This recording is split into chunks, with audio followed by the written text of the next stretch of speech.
제가 학점은행제 플래너로 교육원에서 5년 동안 근무하고 있는데요, 정말 수많은 학습자분들과 상담을 합니다. 많은 분들과 상담을 하다 보면 이렇게 준비하면 너무 비효율적인데? 라고 느껴진 적도 있었고, 플래너랑 같이 한다면서 왜 이걸 안 했지?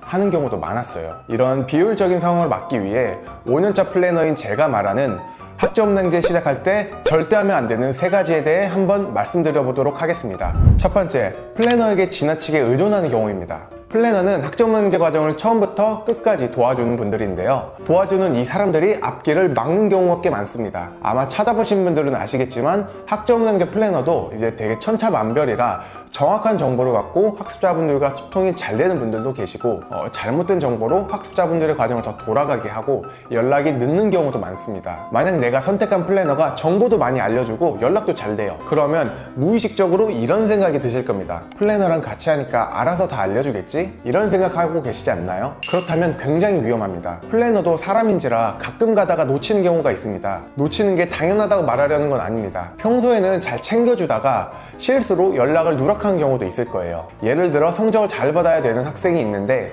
과제 자료와 작성 요령을 그 과제 기간까지 못 보내줬다면 그 학생은 당연히 좋은 점수를 못 받겠죠. 또 다른 예시를 들어볼까요? 기사시험을 보려면 필기시험 전날까지 106학점이 인정되어 있어야 돼요. 2월에 필기시험이면 적어도 1월 전에는 학점 인정 신청이 되어야 됩니다. 만약 이걸 깜빡하고 1월에 학점 인정 신청을 못했다면 그 회차에 기사시험을 못 봅니다. 1회차 시험을 보려고 열심히 공부하고 학점을 모아놨는데 이런 실수를 못 보게 된다면 정말 어처구니 없겠죠. 이런 피해는 고스란히 학습자분에게 돌아가게 됩니다. 그래서 최소 내가 어떤 과정을 진행하고 있는지는 알아야 되고, 자격증은 언제까지 따야 되고, 학점 인정 신청은 언제 해야 되나, 이런 기본적인 과정은 알고 계셔야 됩니다. 플래너 하고 있는 분들이라면 적극적으로 소통을 해보세요. 내가 진행하는 이 과정을 끝내려고 하면 뭘 어떻게 해야 되는지를요. 플래너가 모든 것을 해주지 않습니다. 도움은 받되 결국 챙겨야 하는 건 여러분입니다. 두 번째, 무조건 경영학으로 진행하지 마세요. 아마 학점은행제로 진행하는 분들 중에 주로 경영학 과정으로 준비하는 분들이 계실 거예요. 산업기사, 기사,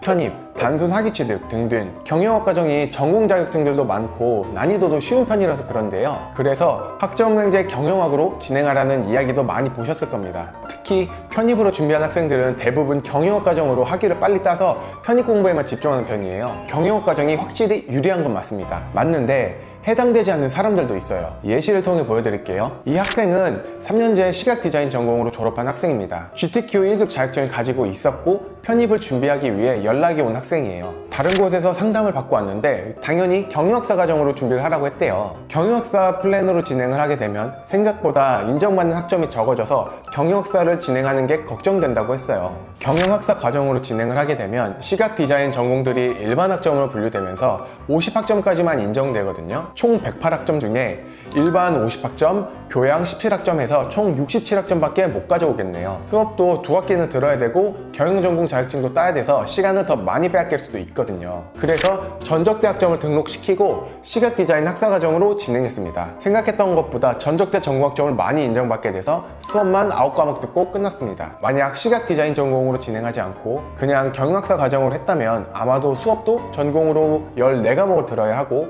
전공 자격증도 2개나 따야 되고 독학사도 1과목 봐야 되고 시간과 비용 쪽으로 많은 손해가 났을 거예요. 마지막 3번째, 현실적이지 않는 플랜을 설계한다입니다. 학점은행제를 진행할 때 수업 말고 자격증, 독학사를 통해 기간을 줄이기도 합니다. 이렇게 학점 취득원을 이용한다면 고졸인 분들도 1년 만에 전문학사학위를 취득할 수 있고 1년 반에서 2년이면 학사학위를 취득할 수도 있습니다. 그런데 이렇게 자격증과 독학사를 병행하는 게 때로는 독이 되기도 해요. 학점은 많이 주는데 난이도가 높은 자격증을 준비한다거나 독학사를 1, 2, 3단계 모두 꽉꽉 채워서 응시하려는 경우예요. 내가 온전히 이 자격증과 독학사를 공부할 수 있는 상황이라면 해볼 수도 있지만 이런 분들은 거의 없거든요. 다들 직장을 병행하고 있거나 편입 공부를 같이 하고 있는 편이거든요. 주말에도 일하는 직장인인데 자격증이나 독학사를 무리하게 넣는다거나 편입 공부에 집중해야 되는데 정작 편입 공부는 못하고 자격증과 독학사만 준비하다가 끝납니다. 따면 다행이지 못 따고 계속 늘어지는 경우도 은근 많습니다.